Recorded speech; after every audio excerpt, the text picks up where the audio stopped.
आज हम देखते हैं फंक्शंस को, फंक्शंस सी प्लस प्लस में। वैसे तो हम लोगों ने सी में फंक्शंस को देखा है, समझा है।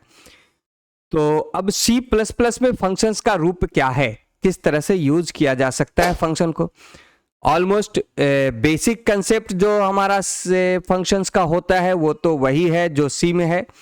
और सी चूंकि हम जानते हैं कि सारे लैंग्वेजेस के मदर ऑफ ऑल लैंग्वेजेस हम कह सकते हैं सी को। तो सी में जो फंक्शंस है वो फंक्शंस का कंसेप्ट ही है। हर लैंग्वेज में थोड़ा बहुत चेंजेज आता है, कुछ न कुछ बदलाव आता रहता है। सी प्लस प्लस में भी फंक्शंस में थोड़ा सा चेंजेज है। हम देखते हैं बेसिक कंसेप्ट हमारा सबसे पहले कि फंक्शन का क्या होता है।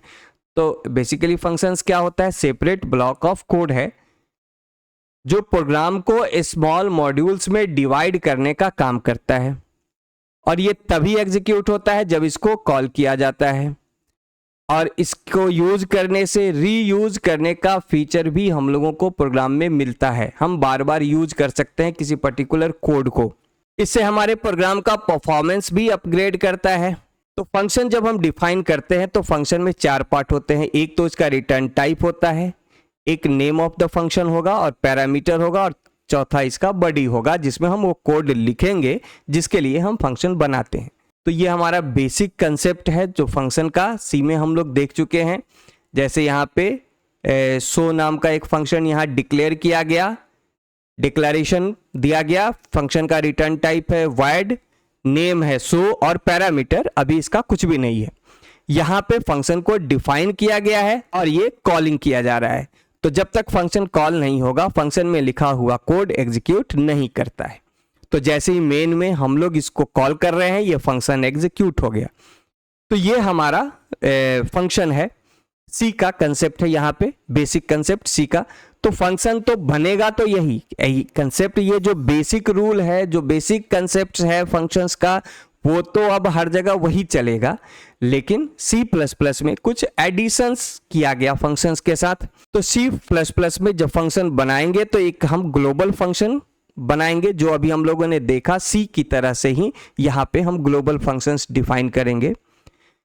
और हम यहाँ पे क्लास कंसेप्ट में काम करते हैं तो हम क्लास के अंदर भी फंक्शन डिफाइन करेंगे जिसको हम कहेंगे क्लास मेंबर फंक्शन।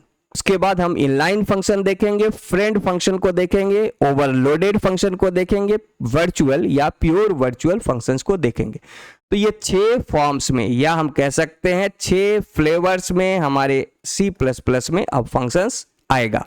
तो सबसे पहले ग्लोबल फंक्शंस। तो ग्लोबल फंक्शंस क्या होता है, एक ऐसा फंक्शन जो ग्लोबली डिक्लेयर किया जाए। तो जैसे सी में डिक्लेरेशन करते हैं हम, यहाँ पे हैश इंक्लूड के नीचे जहाँ पे इंक्लूड सेक्शन होता है उसके बाद का जो पार्ट है इसको ग्लोबल डिक्लेरेशन सेक्शन कहते हैं। तो जब हम ग्लोबली किसी फंक्शन को डिक्लेयर कर दें, डेफिनेशन हम प्रोग्राम में कहीं भी कर सकते हैं। तो ये एक ग्लोबल फंक्शन हुआ। सो एक ग्लोबल फंक्शन हुआ जिसको हम सी प्लस प्लस में डिफाइन कर रहे हैं। यहाँ पे इसको डिफाइन किया गया और मेन में इसको कॉल कर लिया गया। तो ये एक ग्लोबल फंक्शन है जो कि बहुत ही बेसिक है, जो हम लोग सी में यूज करते आ रहे हैं। अब हम देखते हैं क्लास मेंबर फंक्शन, यानी एक ऐसा फंक्शन जो क्लास के अंदर डिफाइंड हो, या डिफाइंड हम कहेंगे उससे बेहतर है हम ये कहेंगे कि क्लास के अंदर डिक्लेयर हो, डिफिनीशन हम उसका बाहर देंगे। अब वो सब हम देखेंगे कि कैसे हम डिक्लेरेशन डिफिनीशन क्लास के अंदर करते हैं। कोई टिपिकलिटीज यहाँ एक्स्ट्रा नहीं आना है फंक्शंस में। फंक्शंस जो अभी हम लोग जानते आ रहे हैं सी में वही सब कुछ है, बस डिक्लेरेशन डेफिनीशन क्लास के साथ चलेगा, कॉलिंग ऑब्जेक्ट से होगा। बस कंसेप्ट्स को समझना है और ऐसा कुछ नहीं है कि हम कुछ एक्स्ट्रा इस पे किया जाएगा। कंसेप्ट सिर्फ समझ लेना है कि क्लास के मेंबर फंक्शन का कंसेप्ट क्या हो जाता है। तो क्लास का मेंबर बनाया जाएगा फंक्शन को, क्लास के अंदर हम डिक्लेयर करेंगे या हम क्लास के अंदर डिफाइन भी कर सकते हैं। और क्लास के अंदर डिक्लेयर कर दें और डिफाइन करेंगे क्लास के बाहर, लेकिन स्कोप रिजोल्यूशन ऑपरेटर का यूज करके।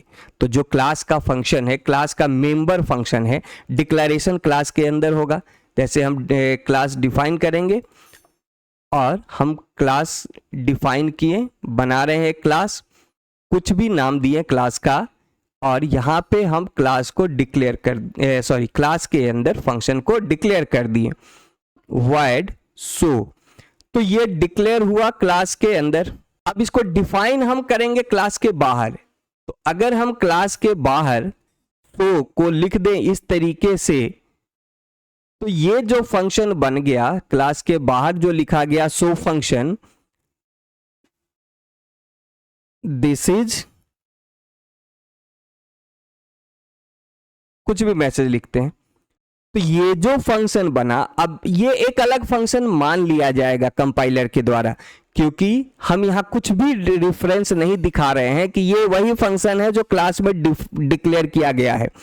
तो कुछ ना कुछ हमको रिलेशंस बताना पड़ेगा कि ये वही फंक्शन है जो क्लास में डिक्लेयर हो रहा है, तभी कंपाइलर इसको इससे रिलेट कर पाएगा। तो ये क्लास का मेंबर है, तो मेंबर होने के नाते इसका रेफरेंस क्लास के साथ देना पड़ेगा।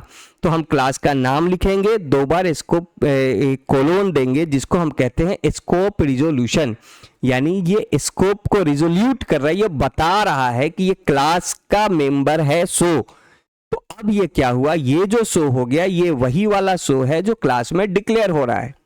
तो क्लास मेंबर फंक्शंस को डिक्लेयर क्लास के अंदर किया जा सकता है, डेफिनेशन हम बाहर भी कर सकते हैं, बट स्कोप रिजोल्यूशन ऑपरेटर के साथ उसको डिफाइन करना होगा। और प्रॉपर तरीका भी यही है, C++ में फंक्शन क्लास मेंबर फंक्शन बनाने का प्रॉपर तरीका यही है कि डिक्लेरेशन क्लास में हो और फंक्शन डिफाइन बाहर हो। अगर हम क्लास के अंदर इसको डिफाइन भी कर दें, ये पूरा का पूरा बॉडी हम क्लास में डिफाइन भी कर लें, तो वो एरर तो नहीं होगा, लेकिन वो वार्निंग आएगा। वो क्यों आएगा हम आगे समझेंगे, हम लोग इनलाइन फंक्शंस पे जब आएंगे तब समझेंगे कि वार्निंग क्यों आएगा। अब जैसे एग्जांपल यहाँ पे देखते हैं, माई क्लास, एक क्लास डिफाइन हो रहा है, इसके अंदर void डिस्प्ले नाम का एक फंक्शन डिक्लेयर किया जा रहा है, और इसको डिफाइन हम लोग कहाँ कर रहे हैं, क्लास के बाहर कर रहे हैं। My class, scope resolution operator and display function का नाम। जो भी हमारा इस फंक्शन में कोड लिखना है वो कोड हम लोग यहाँ पे लिख दिए। अब ये फंक्शन डिफाइंड हो गया। अब इसको कॉल कहाँ करेंगे, कॉल करेंगे कहीं से भी हम कॉल कर सकते हैं, outside the function, outside the class. तो जैसे मेन फंक्शन में कॉल करना है, तो मेन एक बाहर का फंक्शन है, वो क्लास का मेंबर फंक्शन नहीं है। तो मेन में कॉल करने के पहले हम लोग क्लास का ऑब्जेक्ट डिक्लेयर करेंगे। तो ये एक ओबीजे ऑब्जेक्ट बना और ऑब्जेक्ट के रेफरेंस के साथ फंक्शन को कॉल कर लिया गया। इस तरह से ये फंक्शन एग्जीक्यूट हो गया।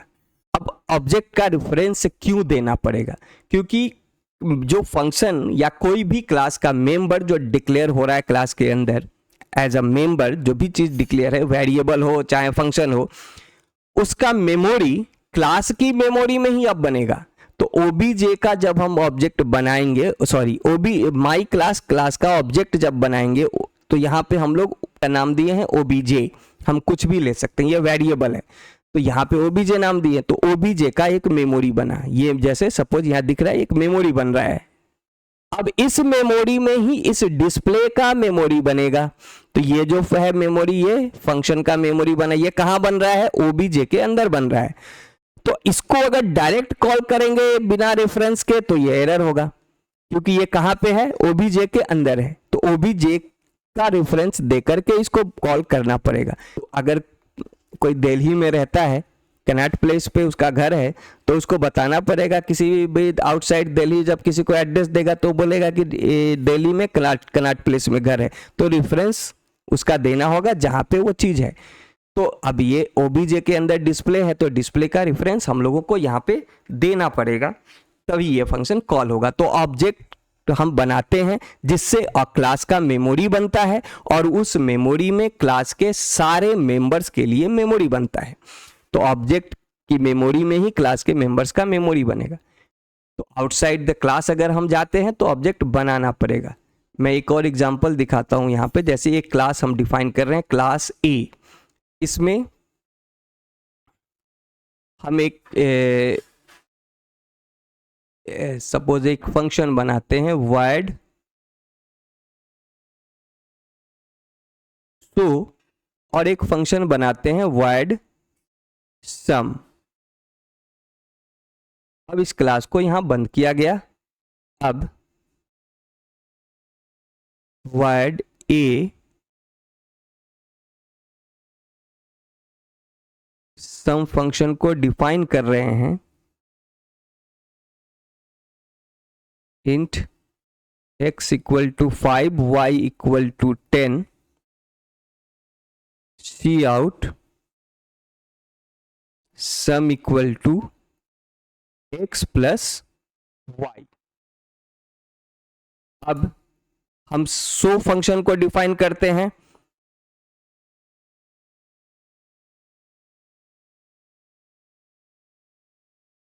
यहां पे एक जनरल मैसेज में हम प्रिंट कर देते हैं हम लोग, जैसे सो कुछ भी मैसेज सिंपल, और यहां पे सम फंक्शन को कॉल कर रहे हैं।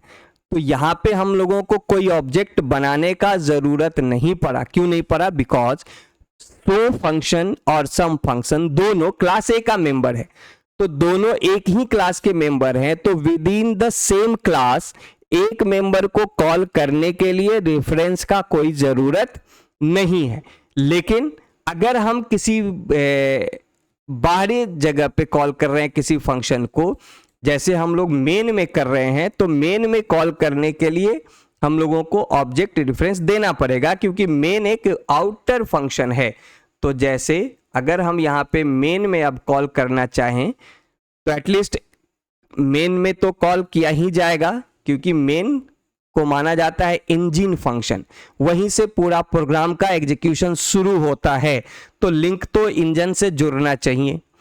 अब यहां पे ए का एक ऑब्जेक्ट बनाए obj, तो अब हम लोग obj डॉट शो को कॉल करेंगे। अब यहां पे हम लोग देखते हैं कि सम का कॉल डायरेक्ट मेन से नहीं हुआ है, लेकिन वो मेन से जुड़ तो रहा है शो के थ्रू, तो किसी न किसी तरह से जुड़ना चाहिए। अब जैसे कोई भी चीज हो लिंक उसका जार तो रहा है मेन में, जैसे हम मेन को कहते हैं इंजन फंक्शन, तो ट्रेन का जैसे इंजन है तो ट्रेन के इंजन से एक बोगी जुड़ी हुई है। अब दूसरी बोगी इस इंजन से तो डायरेक्ट नहीं जुड़ रहा है, लेकिन ये इस बोगी से जुड़ा हुआ है जो इंजन से जुड़ रहा है, तो दोनों आगे बढ़ता है। तो उसी तरह से सो फंक्शन मेन से जुड़ गया और सम फंक्शन में मेन कॉल हो गया। तो यहां पे दो बात समझने का है। पहला बात कि विद इन द फंक्शन हम दूसरे फंक्शन को कॉल करना चाहें तो उसी क्लास के अंदर अगर हम दूसरे मेंबर को कॉल करते हैं तो हम लोगों को किसी तरह का ऑब्जेक्ट रेफरेंस का कोई जरूरत नहीं होता है। तो ये बात सेम क्लास के अंदर ऑब्जेक्ट का कोई नीड नहीं है। अब क्यों नहीं है? क्योंकि जो मेमोरी बनेगा, तो जब सो को बाहर से कॉल किया जाएगा तो वहां पे ऑब्जेक्ट बना के कॉल होगा, तो ऑब्जेक्ट बनेगा तो सो के लिए भी मेमोरी बनेगा, सम के लिए भी बनेगा। तो बाहर जब कॉल किया जा रहा है यहां पे, तो ओबीजे एक मेमोरी बना ओबीजे का, इस मेमोरी में सो का भी मेमोरी बना और सम फंक्शन का भी मेमोरी बना, तो यहां से दोनों आराम से कॉल होगा। तो इस तरह से हम देखते हैं क्लास मेंबर फंक्शन जो होता है वो क्लास के अंदर डिक्लेयर होता है, डिफाइन भी किया जा सकता है, लेकिन डिफाइन करने का कुछ रूल्स है वो हम लोग इनलाइन में समझेंगे।